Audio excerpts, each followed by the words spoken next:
It's time again to connect with God with our morning devotionals. Another beautiful day. Again, another day that the Lord has prepared to bless you and make you a blessing as you go out there and share the good news of salvation to your relatives and friends. How's your hearing? Are you all right? Do you hear all right? Well, from where I am today, I can hear quite a lot of things. I can hear birds. I can hear some cars passing by, even some people talking. But if I want to tune in, for instance, to hear the birds, I really need to pay extra attention. Well, it teaches me a lesson, and I hope it will teach you as well.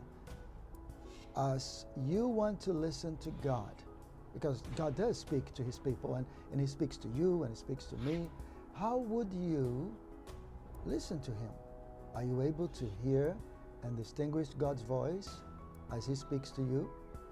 Well, come with me to the book of 1 Samuel, chapter 3, verse 10. It says like this: "And the Lord came and called as before, Samuel, Samuel, and Samuel replied, Yes, your servant is listening." Can God get the same answer from you if He calls your name? I hear from people that they either don't believe that God can still speak to them, or they tells me, yes, I kind of understand what God is speaking, but I'm not sure whether it is really Him or not. How can it happen? Well, there is one reason. Most likely it's because we have too much that take part of our minds.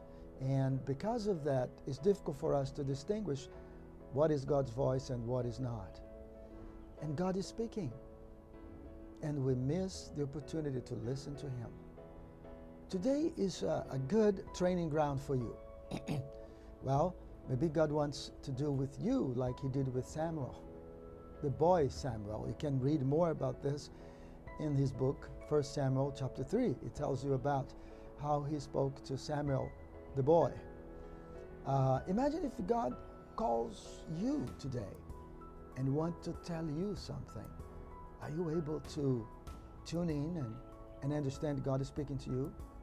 Well, I encourage you today, as you leave this day, to live it with that expectancy of hearing God's voice and answering Him, so that He can tell you further what He has in mind for you. God does speak to us in many and different ways.